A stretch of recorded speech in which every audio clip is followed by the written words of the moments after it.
Jornal da Cultura. Você sempre bem informado. Muito bem, são 11 horas e 31 minutos, 11h31, nós estamos de volta com o Jornal da Cultura dessa terça-feira e hoje conversando com o Dr. Vitor Brentenbach, ele que vem para trazer para a gente informações sobre o Covid-19, tentar elucidar aí muitas perguntas, muitas dúvidas, muitos questionamentos, né, dos nossos ouvintes, aqueles que passaram por isso, que viveram o Covid-19, ou mesmo quem ainda não teve o Covid-19, eu espero que não tenha realmente. Nós vamos conversar com o Dr. Vitor, essa que é a primeira de várias entrevistas, né? O convite está sendo feito agora ao vivo, Dr. Vitor, para que o senhor constantemente esteja nos visitando aqui no estúdio, para a gente poder falar sobre saúde, que é algo, né, que todo mundo, tenho certeza, está todo mundo grudadinho no rádio ali, querendo saber um pouquinho mais sobre saúde. Vitor, seja bem-vindo ao nosso programa de hoje. Bom dia. Bom dia, obrigado Marlon pela oportunidade, abrir esse espaço aí para a gente estar conversando, ter um papo legal sobre diversos assuntos. E hoje, na atualidade, não é diferente. Acho que o Covid-19 é uma realidade que está aí. Nós temos que lidar e nada mais justo que conversar sobre ele. Espero aí, durante o nosso papo, poder sanar algumas dúvidas dos ouvintes, alguma dúvida nossa mesmo aqui, sua. E como é uma doença nova, muitas respostas ainda não estão prontas, mas a gente espera que possa responder sim. Bom, vão haver vários questionamentos, viu, doutor? O pessoal já está começando a mandar ali a sua pergunta. Eu peço que você que está nos ouvindo, que envie o seu questionamento através de texto, tá? No 999991375, faça a sua pergunta, sempre, é claro, relacionada ao Covid-19. Doutor, bom, 2021 totalmente atípico, uma doença que a gente não conhecia, os populares, enfim, acredito que até vários médicos não conheciam. Aí eu pergunto assim, doutor Vitor, eu tenho certeza que o senhor é uma pessoa que, pós-formação, realizou muitas especializações, esteve acompanhando muitos simpósios, encontros de medicina, enfim. Eu acredito que é quase que uma rotina de um médico que quer constantemente se aperfeiçoar. Em algum momento desses, houve a possibilidade, ou alguém levantou assim, olha, e se acontecer uma pandemia no Brasil, né? Será que a gente tem estrutura para isso? Houve algum momento isso ou é realmente totalmente avesso ao que os médicos estudaram a vida inteira, né? É interessante, Marlon. A gente não pensa que vai acontecer na nossa geração. Lógico que as doenças seguem o seu curso natural, pandemias ocorreram, ocorrem no momento e ocorrerão no futuro. Mas a gente não imagina que isso vai acontecer na nossa geração. Infelizmente aconteceu. A gente não tinha essa ideia. Ninguém imaginava. Ninguém imaginava. E pensa assim, né, como a circulação de pessoas no mundo está muito maior que era antigamente, a gente pensa que pode acontecer, mas não imaginava que aconteceria. De uma hora para outra, assim, não. De uma hora para outra, sim. O que você acha que espalhar tão rápido também, né? O que o senhor acha que foi a maior dificuldade do brasileiro? A obediência, de repente, de acatar as medidas? O que aconteceu para a gente ter tido uma explosão tão rápida dessa pandemia? Aqui no Brasil, eu creio que seja a guerra de informações que a gente tem na mídia. Muita gente falando uma coisa, querendo atingir, seja o presidente, o governador. O Brasil está muito polarizado politicamente. E isso eu acho que piorou. O pessoal falava de um lado uma coisa, de outro lado outra. E ficou será que isso realmente funciona? Lavar as mãos, usar máscara, distanciamento social, isolamento em casa, funciona? Muita gente acreditou que não. Muita fake news também, né, doutor? Muita fake news. O mal do século aí, a fake news. E aí o brasileiro, por si só, ele já não é muito aciado, né, de estar obedecendo regras, ele é meio libertozão, né? Ele acha que é muito liberal, não vai acontecer, né? Com a gente. Não vai acontecer. Eu vou colocar máscara nada, para quê, né? Isso acaba, vira uma bola de neve, né? Exatamente. Será que isso foi um dos pontos, então? Ajudou bastante. O brasileiro não é muito afeito a seguir regras e normas. Uhum. Isso já vem desde lá de cima e do passado.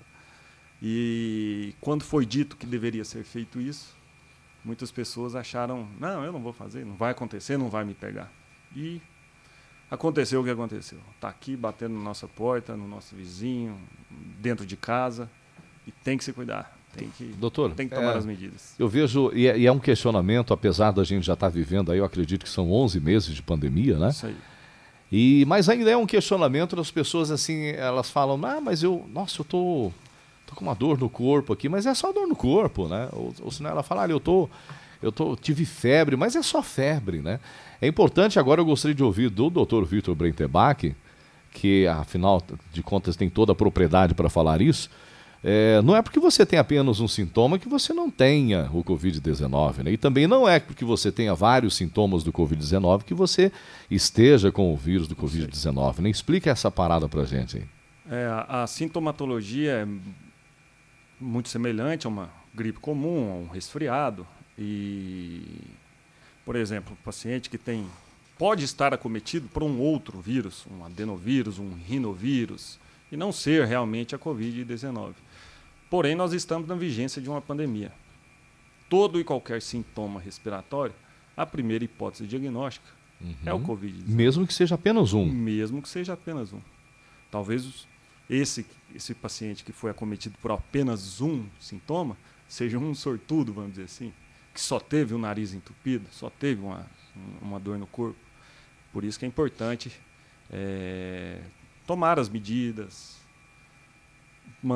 tomar uma medicação para aliviar, lógico, isso aí não vai diminuir o contágio, mas tentar ao máximo não passar não passar esses sintomas para os outros. Por exemplo, um nariz entupido, uma tosse, isso diminui bastante o contágio. Eu percebi também, ao decorrer dessa pandemia, que tem algumas pessoas que quando já sentem algum sintoma, ela já busca ali, ela já faz o exame, ela já começa a tratar, né? E tem algumas pessoas que vão empurrando com a barriga, né? Vão deixando, isso aqui é uma gripe. E parece que aquilo vai acelerando, o corpo vai sentindo mais, né? Então a pergunta seria, doutor, quando eu descubro de imediato que eu estou com Covid-19, eu tenho maior facilidade de curar ele em menos tempo? Não. Não há nenhum medicamento que melhore o prognóstico da evolução da doença. Você descobrir mais cedo ou mais tarde não vai alterar a sobrevida, não vai alterar o desfecho da doença. Existem alguns estudos com algumas medicações, mas são estudos in vitro, que têm uma boa resposta in vitro. O que é in vitro? É lá no frasquinho do laboratório, não é no corpo humano. Ela não é um teste feito no corpo humano, com os seres humanos. Alguns testes foram feitos, mas não foi acreditado cientificamente, não teve um intervalo de confiança ideal, não teve uma credibilidade, uma aceitação boa pela comunidade científica, porque não trouxe benefício de longo prazo.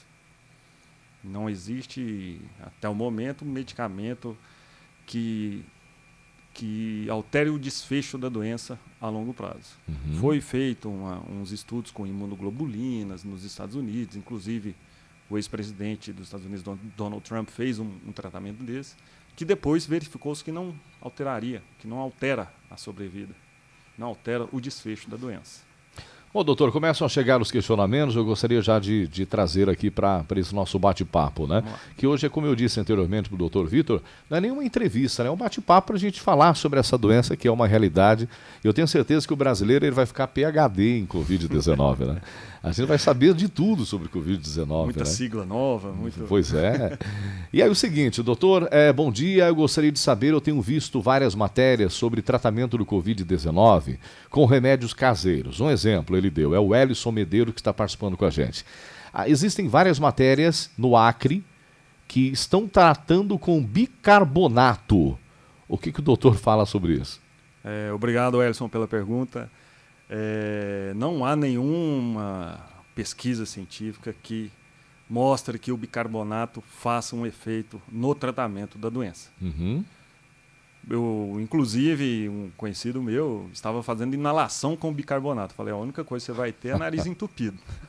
Vai só piorar a sua sensação. Não faça isso. Então não há nada que comprove. Não há nada que comprove. Mas de repente, será que isso está acontecendo e lá está dando certo ou não? Não tem como dar certo isso? Eu acredito mais que seja vamos dizer assim, o desfecho natural, não uma coincidência, mas o desfecho natural da doença. Porque a grande maioria dos pacientes evoluem de forma satisfatória. Sim. Quase Com não. o passar do Com tempo, o passar né? do tempo vai se curar normalmente. A taxa de mortalidade é muito baixa dessa doença. Lógico que ela acomete muito, ela transmite muito. Mas o que eu acho que é importante é que você fazer a inalação ou tomar o bicarbonato não vai alterar lá no final. Certo. O desfecho será o mesmo. Eu recordo também, o ano passado, tem um amigo meu, locutor, inclusive, ele falou assim para mim, falou, Marlon, toma chá de boldo. Toma chá de boldo que vai... Aí eu até pensei, falei, cara, o chá de boldo ele cura quase tudo, né? Porque ele é amargo, ruim, né? Aquilo ali, o organismo fala, não, vou me curar porque eu não quero mais isso aqui dentro de mim, né? Enfim, chá de boldo, cura coronavírus? Não, nem ressaca. Ressaca é hidratação. Também não, também não, né? É tudo psicológico, então. Tudo psicológico. Tem mais um questionamento aqui, o Alejandro Igor, ele perguntou, doutor, pinga com limão e sal, cura? Também não, hein? Esse aí também não. Eu vou até responder para você, viu, Alejandro? Vai curar a tristeza, vai curar a amargura, dor de corno, mas eu acredito que Covid não, né, doutor? O Covid não. Pode até piorar, porque a ingesta de álcool você acaba desidratando um pouco, e é bom se manter hidratado no tratamento doutor, dessas até doenças. essa questão do álcool, né? O que eu tenho percebido, eu não sei se é uma coincidência ou se isso é um fato realmente. Mas eu tenho vários amigos que eles gostam muito do álcool, né? Que eles são fanzaços da pinga, né? Da pinguinha, né? Do destilado. E por coincidência ou não, eu tenho até um parceiro, um grande amigo meu de muito tempo, que onde ele trabalha, toda a equipe teve Covid-19. E ele não teve. E ele gosta da pinga todos os dias, né? Nós temos outros vários exemplos aqui dentro da emissora também. Enfim, existe alguma ligação, de repente, por a pessoa ter uma imunidade diferente? Por que essas pessoas que eu citei agora, né, acabam não tendo o Covid-19? Ou é uma coincidência? É uma coincidência. É o que a gente chama na epidemiologia de viés de confirmação. Você acaba entrando em contato com pessoas, conhece pessoas que tomam essa pinguinha e que não desenvolveram a doença. Porém, você está pegando uma parcela muito pequena, uma amostra muito pequena de pacientes e de doentes. Agora, eu garanto que existem muito mais pacientes que tomam pinga e que pegam a doença. Pegaram, né? Ou seja, não existe um número suficiente para que vire estatística. Exatamente, não é estatisticamente significante. Maurício, tem uma pergunta? Eu me ausentei um pouco aqui do estúdio, mas eu estava ouvindo, né, da pessoa, uma equipe, quase toda ela, contrair o vírus, e um deles não, né? Eu acredito que não é uma coincidência pelo fato de tomar um trago ou outro. A questão foi a segurança. Essa pessoa tinha um pouco mais de cuidado. Usava máscara. Não, mas não é. Eu estou falando até de um companheiro meu, um amigo meu que você conhece, que ele trabalha dentro de máquina agrícola, né? Muito bem. E toda a equipe da fazenda, quase toda a equipe teve, inclusive o companheiro dele do lado da máquina agrícola, que trabalha com ele dentro da máquina, também teve.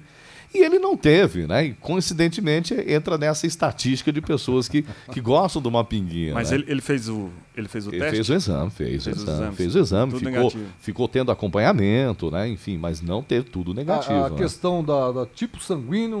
Ou seja, Maurício, a gente não estava falando de você. Eu percebi. Ele correu, ele achou que era ele, né? Eu falei, vou tomar meu Voltou só depois da pergunta. Muito bem. O pessoal que está mandando perguntas, gente, vamos mandar por texto, tá? Por texto, porque o áudio aqui não está funcionando hoje. Mais um questionamento, doutor. Doutor, vai aparecer muita gente perguntando, porque o que acontece? Tem muita gente que fala, olha, tal coisa cura, não sei o que cura. Esse é o momento de você que está nos ouvindo, de repente, receber um sim ou não do doutor Vitor, né? Bom dia, doutor. O alho com vinagre de maçã, cura ou não o Covid-19? Também não cura, não. Não tem tratamento proposto com essa medicação. Pois é, mais um questionamento aqui, vai da Maria Helena, ela pergunta o seguinte, o chá de alho com limão, água, no banho-maria, será que combate? Fitoterápico nenhum. Nenhum. Planta, nada comprovado cientificamente. Claro. Empiricamente, pode ser que alguma outra erva, alguma planta funcione, mas não tem estudo científico que comprove isso. Ou seja, não tem estatística suficiente para falar que cura, né? Agora... a doença e a saúde, o psicológico influencia muito. Eu acho que se essa pessoa acredita piamente que isso funcione, É o pensamento positivo, é a fé. pode tomar sem problema. Piorar não vai. Não a questão do álcool. Agora, Tá. o suco de limão, o chá de alho, se você acha que isso vai evitar, continue tomando. Até porque quando você trabalha o subconsciente, que aquilo vai te fazer bem, que você acredita, acaba fazendo bem, né, doutor? É o estar doente e o estar saudável. Isso influencia o psicológico.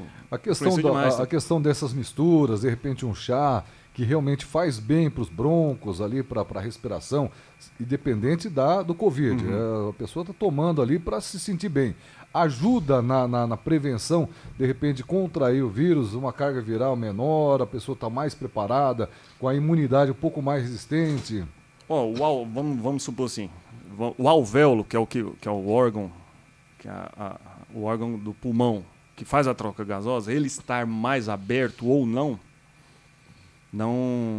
até seria ao contrário, porque se ele está mais aberto, ele tem mais espaço para o vírus se replicar. No caso de um fumante inveterado, ele vai ter vai ser condenado a... O fumante entra no outro lado, vamos dizer, no lado ruim, né? O fumante ele tem fibrose pulmonar, o pulmão dele não expande da maneira que tem que se expandir. E ele tem uma limpeza, vamos dizer assim, do pulmão menor. Ou seja, se entra algum vírus, bactéria, por exemplo, tuberculose ou vírus do coronavírus, qualquer outro vírus pulmonar, se instala no pulmão e o pulmão não consegue fazer aquela limpeza, está mais propenso a desenvolver uma infecção. Muito bem. Seja ela viral, bacteriana, qualquer outra, fúngica, isso acontece.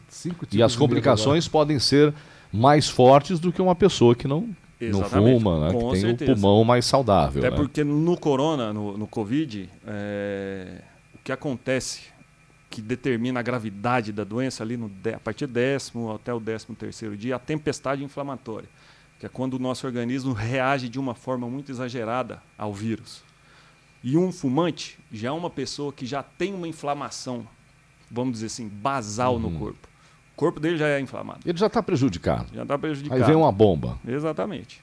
Doutor, o Nenê, ele manda o seguinte: quantos dias para aparecer os primeiros sintomas, se nós entramos em contato com alguém infectado? Varia um pouco. De 3 a 7 dias você já pode começar. De 3 dias já pode começar a aparecer os sintomas. E pode demorar um pouquinho mais, pode chegar a 7 dias. Até 14 dias. Olha Às só. vezes até 14 dias você passa assintomático e desenvolve para frente. O exame aqui, desculpa, no português bem claro, do cotonete, ele é totalmente confiável? O RT-PCR, ele é mais confiável, praticamente 100%. Mais do que o do cotonete? Que não, o RT-PCR esse é o do cotonete. Ah, tá. Porém, esse ele é um pouco mais... Como ele é mais específico, ele demora mais tempo para ficar pronto. Até 5 dias são enviados para o LACEN. Aqui o que se faz, o outro do cotonete, porque tem 2 do cotonete, é pesquisar o antígeno na mucosa nasal. Esse sai na hora. Esse não é tão confiável, mas também é confiável e está sendo usado para o diagnóstico e acompanhamento. Doutor, esses dias nós vimos também que na China eles estão mudando a modalidade de exame. E o cotonete ele está via anal. Não sei se o senhor acompanhou isso aí. Não tem chance de chegar no Brasil isso não, né? Pode ser que sim, não sei realmente. De repente não, né? Vamos continuar no cotonete. Agora a grande pergunta de ouro de $1 milhão é aquela. A ivermectina, ela é eficaz no combate do Covid-19, doutor? Então, a ivermectina ela entra naquilo que eu falei, no estudo in vitro, que no laboratório, no tubo de ensaio, ela evitou que o vírus entrasse dentro da célula. Olha só. Já no ser humano, não teve, até o momento, é bom que se ressalte, como é uma doença nova, os estudos estão em andamento. Até o momento, não teve pesquisa científica comprovando numericamente que ela faz efeito, que ela evita você de pegar a doença. Mas não teve eficácia nenhuma, não há um percentual. Não é estatisticamente. É como se eu estivesse tomando nada. Nada. Exatamente. O medicamento que foi avaliado, foi comprovado por vários estudos, porque ciência não é só um estudo. Ciência quando você começa a ter 20 estudos juntos, aí você começa a ter um número bacana de pacientes, de tratamento, que possa ser estudado, verificado. Um estudo, eu vi muito estudo de ivermectina e a nitazoxanida, que é a Anita. Alguns estudos com 40 pacientes, 20 para cada lado, 20 tomando, 20 não tomando. É uma grande amostra o suficiente muito pequena, pra- é uma amostra muito pequena que você não pode generalizar a partir daquela pequena amostra. Tem que ter um número grande de Bateria pacientes. de frente com o que a gente estava conversando, a questão da pinguinha, né, o pessoal? É Exatamente. muito pouco, É, né? é muito pouco. Para se tornar estatística. A Gelsi, ela manda o seguinte: como não há nenhuma comprovação científica, uma pandemia que trouxe um grande desafio para a ciência. As pessoas estão buscando muitos meios de evitar que a doença se agrave.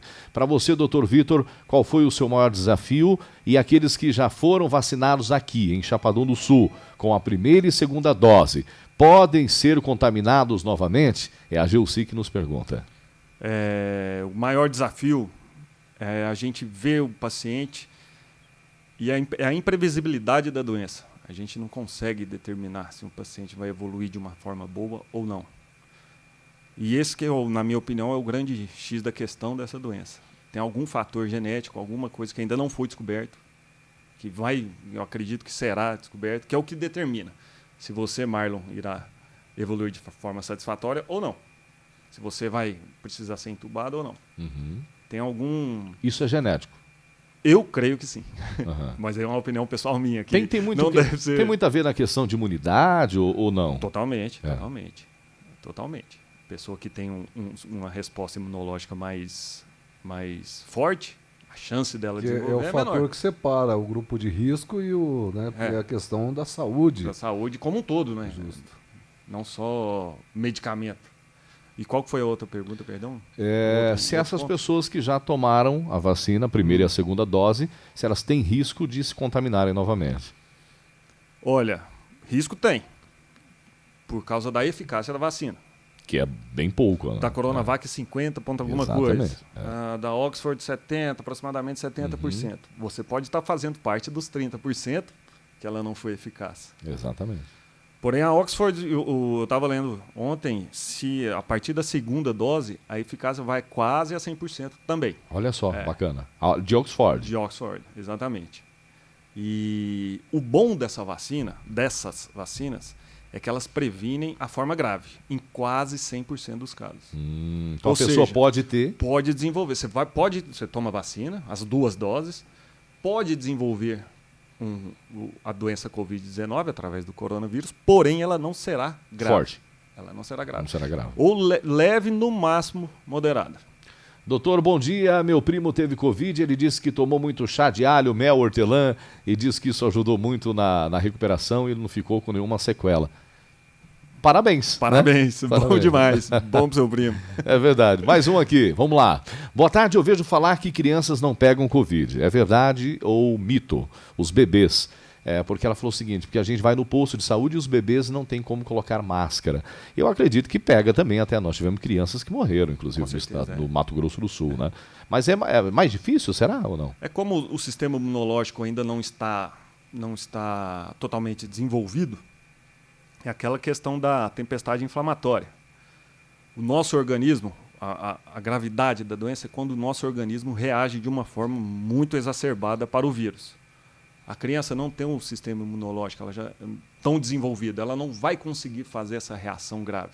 Será uma reação pequena, que é onde vai dar febre baixa, o bebê fica enjoadinho, chorando. Por isso que não é que não pega, só que a evolução é totalmente favorável. Nesse caso, ele passa, as crianças vai passar pelo Pode vírus. passar. Não vai desenvolver igual no caso de um adulto, É. né? Mas mais pode o contrair. questionamento, doutor. Boa tarde. O conhaque é bom para coronavírus?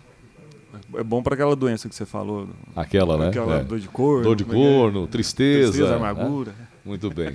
Gente, vamos esquecer essa, que a bebida alcoólica ela não é em nenhum momento favorável para o Covid-19. Para recuperação né? de nenhuma doença. Exatamente, né? Dessas daqui não. Talvez uma doença de chifre, alguma outra assim, né? Ela pode até ajudar se você tomar em casa e deixar de ir para os botecos. Exatamente. Aglomerar, né, com os amigos. Isso não. É isso. Boa, muito boa, Maurício. A Maristela, ela perguntou, bom dia, por que uma pessoa diabética, ela piora mais com o Covid-19? Exatamente pela questão da inflamação. O diabético, ele também, assim como qualquer pessoa que tem qualquer doença crônica, ela já tem uma taxa de inflamação um pouco maior que a basal do que o resto das pessoas.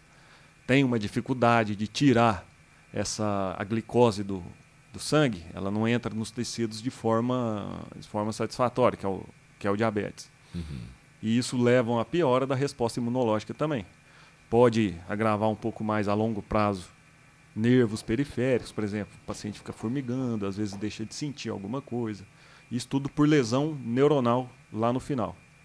Crianças abaixo de 1 ano podem pegar Covid-19 e pode realizar o exame do cotonete? Pode pegar, pode realizar, mas eu não sei se é legal para uma criança de 11 meses com cotonete lá no ouvido. Melhor deixar o menininho isolado, ele não precisa trabalhar, não precisa fazer nada, fica em casa. É horrível para a gente, imagina para a criança, não, tanto que vai sofrer, né?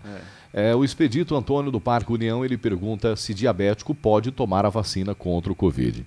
Pode e deve. Inclusive está em um dos grupos prioritários, né? Como é emergencial, a liberação das 2 primeiras foi emergencial, justamente para os grupos prioritários. Agora, até a notícia que você deu há pouco antes da nossa entrevista começar, a da Pfizer, que é uma liberação já não é mais emergencial, é registrada.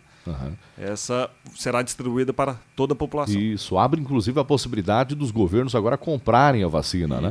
Desde que, se não me engano, por exemplo, se uma empresa aqui de Chapadão compra 100 mil doses da vacina, ela obrigatoriamente terá que doar 100 mil doses para o SUS. Olha só, tem essa. Vai ser, bacana. Se não me engano, o projeto de lei vai ser apresentado hoje. Boa tarde, algo me chamou a atenção. No início da pandemia, eu contraí o vírus na minha casa. Na minha casa mora eu, minha esposa e minha enteada. Minha esposa estava grávida e eu e minha enteada contraímos o vírus, certo? Minha esposa estava tomando sulfato ferroso e ela não contraiu. Pois não ficamos em quarentena juntos e ela não contraiu. É um fato curioso, realmente, né? Coincidência, na minha opinião, pelo fato de estar tomando. Não tem nada a ver com sulfato. Não, sulfato ferroso não. Bom dia, quem já tomou a vacina pode pegar Covid? Porque tem um amigo que tomou a primeira dose e já pegou. A Maria mandou. Pode acontecer, o que a gente estava falando. Como são 2 doses, alguma com um intervalo aí de 4 a 8 semanas, se não me engano, pode pegar. O interessante é, se pegou no intervalo, não tomar a segunda dose, esperar 6 meses para tomar a segunda dose. Não tomar de imediato, assim que for liberado. Tem um ouvinte que mandou aqui pra gente que o própolis é bom, muito bem, vai na fé. Outro mandou aqui pra gente, quem que é aqui, não tem o nome, mas o povo tá tentando arrumar desculpa para beber, viu, doutor? Boa. Eu tive hepatite C e estou no grupo de risco. Bom, enfim, vai ter que tomar, né? Vai ter que tomar. Se está no grupo de risco, vai tomar. Não tomou ainda porque não tem, viu? Não tem, gente. Está paralisada aí a vacinação porque não há. Não há imunizante, acho que está sem a matéria-prima. O Luan Moreno, ele disse a vacina que está sendo aplicada, ela é eficaz para a nova cepa que já está circulando no nosso estado? Boa pergunta, Luan. Boa pergunta. Essa é o outro X da questão aí dessa doença, né? Que estão surgindo novas cepas. É importante a gente frisar primeiro que variante é diferente de cepa. O vírus, quando ele entra na célula humana, ele não consegue se replicar sozinho. Ele precisa usar, vamos dizer assim, a engenharia da célula para conseguir se replicar. Nessa replicação, acaba acontecendo alguns erros, que são as mutações. Ou seja, o vírus, quando ele entra, ele já não é mais o original quando ele sai, vamos dizer assim, quando ele sofre a mutação. E se essa mutação for benéfica para o vírus, ele vai continuar, o vírus vai conseguir se propagar mais do que a variante original. E isso que formando assim, quando se espalha muito, em uma nova cepa. A princípio, estão sendo estudadas 3 cepas no mundo, a do Reino Unido, da África do Sul e aqui do Brasil de Manaus. A princípio, não há nenhuma diferença na imunização. A vacina irá, vamos dizer assim, pegar essas 3 variantes, essas novas cepas, perdão. Essas cepas, elas têm uma transmissibilidade maior do que a original. Fato que eu acho que justifica essa nova onda que está acontecendo aqui. E parece que essa nova cepa, ela com mais facilidade, o jovem, a criança, pode estar adquirindo Covid, né? Isso, eles ainda está sendo, vamos dizer assim, estudado. Também é muito novo, né? Muito novo, é uma doença muito nova e a gente está acompanhando agora. Uhum. Mas ela mudou uma proteína do vírus, que chama a espícula, que é spike em inglês. E essa espícula é o que faz a conexão à célula. E isso favoreceu o vírus e prejudicou a gente, nós, seres Olha humanos. só. Então, mas essa vacina que nós estamos, esses imunizantes que estão chegando no Brasil, eles são eficazes, então, contra essa nova cepa. Se não me engano, a de Oxford, que não está sendo eficaz na variante da África do Sul. Tanto é que a África do Sul suspendeu a vacinação da Oxford. Uhum. Até segundo tempo. Pode ser que venha a ser, ou eles modifiquem a segunda dose. Injeta aí uma nova proteína e consegue modificar a vacina. Injeta a proteína que foi modificada pelo vírus na vacina e ela consegue fazer a imunização. E eu já volto aqui com o doutor perguntando o seguinte. Nós temos um ouvinte que questiona quais são as doenças crônicas que estão entrando no grupo de risco. Doença cardiovascular, por exemplo, trombose, tuberculose pulmonar, doença renal, quem tem uma insuficiência renal, quem já faz hemodiálise, hepatites, um rol muito grande de doença. Insuficiência de adrenal, que é uma glândula que a gente tem no corpo, próximo ao rim, diabetes, diversas doenças que levam a essa inflamação crônica. Na minha opinião, a obesidade tinha que entrar junto dentro desse rol, que é uma doença crônica também. Uhum. A obesidade não se encaixa? Não. Doutor, bom dia. Tem algum estudo novo sobre recontaminação? Por quanto tempo a pessoa fica imune depois de contrair o Covid-19? Pela primeira vez, pode pegar novamente em pouco tempo? Como que funciona? Boa pergunta que, infelizmente, nós não temos a resposta. Ninguém sabe, né? Ninguém sabe. Alguns falam 6 meses, 8 meses, 3 meses, enfim. E como o que você falou, a doença não tem nem um ano. Uhum. Pode ser que daqui 2 anos se desenvolva novamente o coronavírus. Tem pesquisas que falam que o vírus está se instalando em terminação nervosa. Por exemplo, igual o vírus da varicela zoster, que é o herpes zoster. Que é o popularmente chamado de... agora me fugiu a palavra popular. Enfim, quando você tem uma baixa da imunidade, o cobreiro. Quando você tem uma baixa da imunidade, aparece aquela lesão na pele que dói, queima, coça. Aquilo ali é o herpes zoster. Quando ele baixa, ou quando a sua imunidade baixa, ele aflora na pele. E isso ele fica latente, ele fica dormindo, vamos dizer assim, num nervo do organismo. Existem estudos que estão falando que o coronavírus também está ficando latente em alguns pacientes. Quanto mais a gente conversa, mais eu me apavoro em relação a esse Covid-19, né? A Lúcia, ela pergunta o seguinte: gostaria de saber, eu tenho artrite reumatoide e fibromialgia também. Não sei como avaliar direito os sintomas, pois tenho todos os sintomas, ela já característico, né? Como que eu posso identificar? É a Lúcia que pergunta. Lúcia, você vai ter que se atentar principalmente aos sintomas respiratórios. Pois dor no corpo, infelizmente, é a sua rotina, que é o que esses pacientes têm. Dor nas articulações. Fica atenta em sintoma respiratório, na tosse, principalmente, na falta de ar, na febre, às vezes dá também na artrite reumatoide, mas falta de ar, tosse, nariz escorrendo, entupido, tem que ficar esperto, tem que ficar de olho e procurar atendimento. Tudo que ela já não sente caracteristicamente, normalmente ela já pode acender o alerta. O alerta ali. Bom dia, por que ocorre, doutor, a perda do olfato e do paladar? Ela falou, eu fiquei 15 dias sem sentir cheiro ou sabor. E aí, aqui, a partir de agora, a gente começa a falar sobre as sequelas. Certo. E isso é um caso que eu tenho até na minha família, né? Por exemplo, minha mãe foi um dos primeiros casos de Covid-19 no estado. Ela teve em 2019, no mês de dezembro. E ela, até hoje, eu ainda converso com ela, ela fala, olha, eu não sinto paladar. O paladar não voltou há mais de ano já.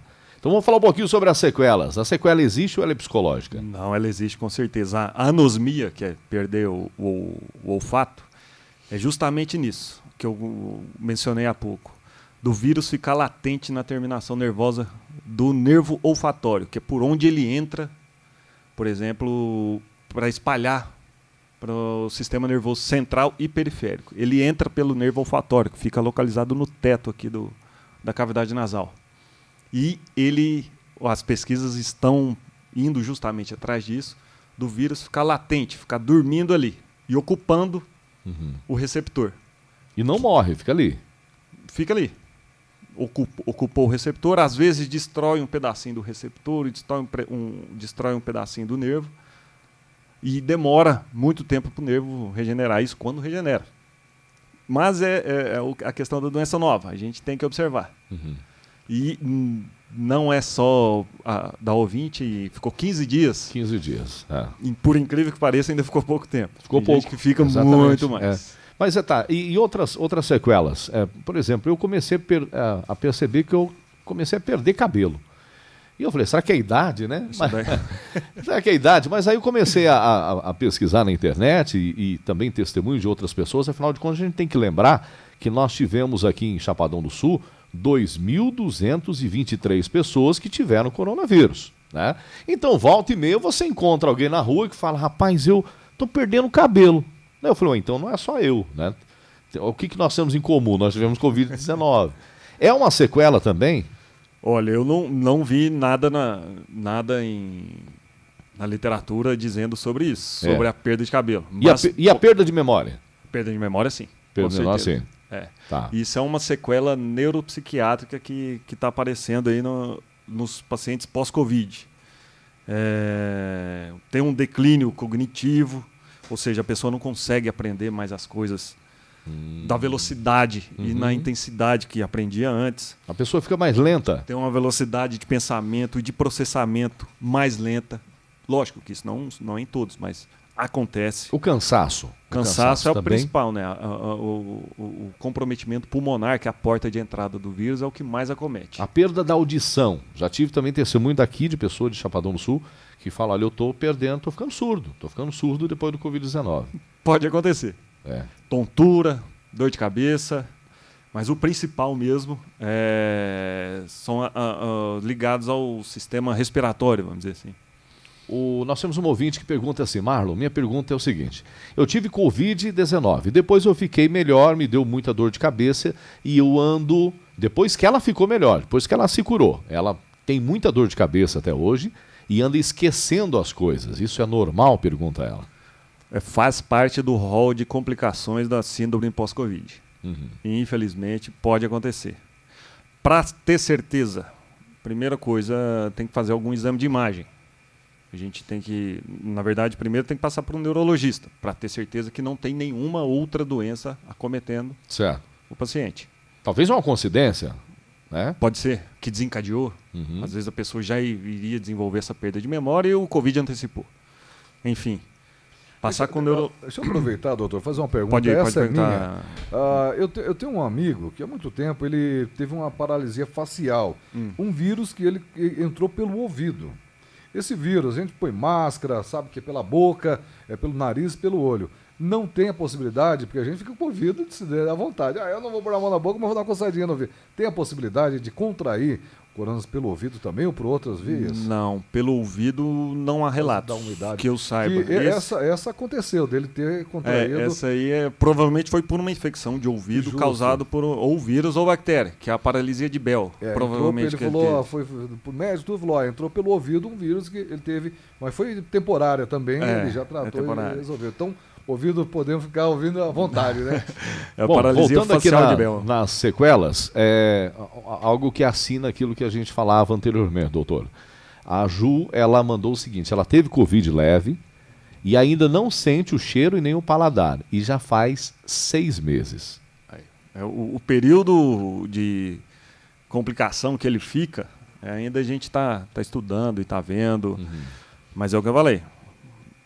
Descarte outra coisa, por exemplo, uma rinite, alguma coisa, às vezes é interessante passar com um médico para ver se não tem nenhum outro sintoma. Se não tiver nada, não tem nenhum sinal de infecção, provavelmente uma sequela tardia pós-Covid. Tem gente que está tendo tosse depois. Acabou e a tosse continua, né? A tosse continua. Eu sou uma dessas pessoas, inclusive.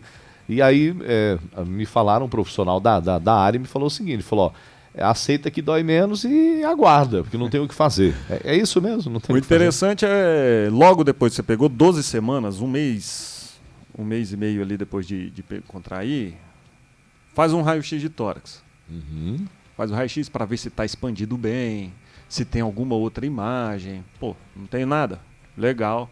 A tosse, vamos torcer para ela passar, que pode ser, provavelmente vai voltar ao normal, a gente não sabe em quanto tempo. Uhum. Mas é interessante, às vezes, fazer um exercício fisioterápico, uma fisioterapeuta, para voltar a expandir.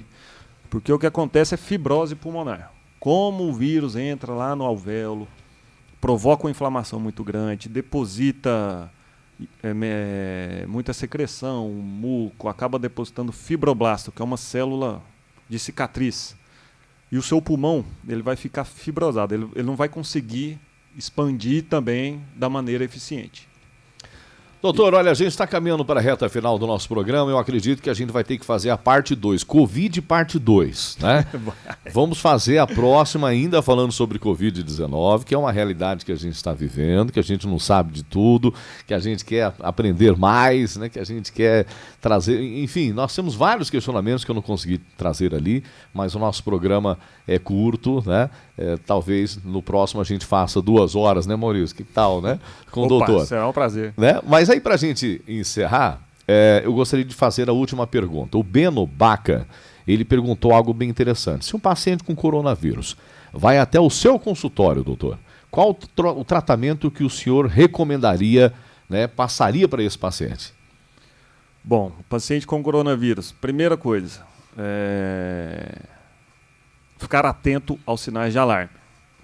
Falta de ar, tosse, febre. Se possível, adquirir um oxímetro de pulso, que é um aparelhinho que a gente mede a oxigenação do sangue. Sentiu algum mal-estar, põe o oxímetro ali. Paciente com sintomas leves, somente sintomáticos. Pode tomar uma dipirona, um paracetamol para dor, pode tomar um antialérgico para o nariz e um xarope para tosse, um xarope de o Stamin, por exemplo, que é um que a gente passa mais comumente, aí, bastante disponível. Hidratação. Água. Água, muito líquido. Uhum. Logicamente, tomar todas as medidas de isolamento, né? Para não espalhar esse vírus. Não é necessário o antibiótico, nada? Em um primeiro momento, não. Antibiótico, não. A azitromicina, o pessoal estava passando, era para prevenir infecção secundária. Infecção bacteriana secundária, uma pneumonia que poderia aparecer, uma rinocinusite. Então, quando é leve, não há essa necessidade? Sintomático apenas. Pode tomar aí o que ajuda bastante, vitamina D. A vitamina D está cara? Toma sol. Pronto. A vitamina D será produzida naturalmente pelo seu corpo se tomar sol. Eu acho que a vitamina D ela tem sido um consenso por todos os médicos, né? Enfim, a classe abraçou, falou, vitamina D. Vitamina D. É um consenso, né, doutor? E é muito bom também vitamina A, que é a proteção de mucosa. Você vai encontrar em alimentos, vamos dizer assim, os laranjas e os amarelos. Cenoura, pimentão, tomate, isso aí vai ajudar bastante também. Mas alimentação saudável. Mas a gente percebeu, doutor, que na contramão de tudo que o senhor disse agora, mesmo as pessoas que estavam com sintomas leves ou quase assintomáticas, elas já adotaram o protocolo de azitromicina, de Anita, vermectina. Vermectina e a própria vitamina D, né? Enfim. Não é recomendado, né? Você pode causar mais malefício, inclusive. Porque você vai desregular, por exemplo, um antibiótico. Sempre que você toma um antibiótico, você muda a sua flora intestinal. Você acaba matando muita bactéria no intestino, que é boa pra gente. Ivermectina, 2 comprimidos, 3 comprimidos, ao longo do tempo. E se a pessoa não tem a orientação correta, pode fazer uma hepatite medicamentosa. Olha só. Tem que ter cuidado, não é sair tomando tudo. Se a ciência, na minha opinião, se a ciência não demonstrou por A mais B que funciona, não tem por que tomar. Agora, se você foi orientada a tomar, e quer tomar, assuma por sua conta e risco. Minha esposa, por exemplo, contraiu o coronavírus. Eu já vacinado, não peguei, meu filho pequeno também não pegou.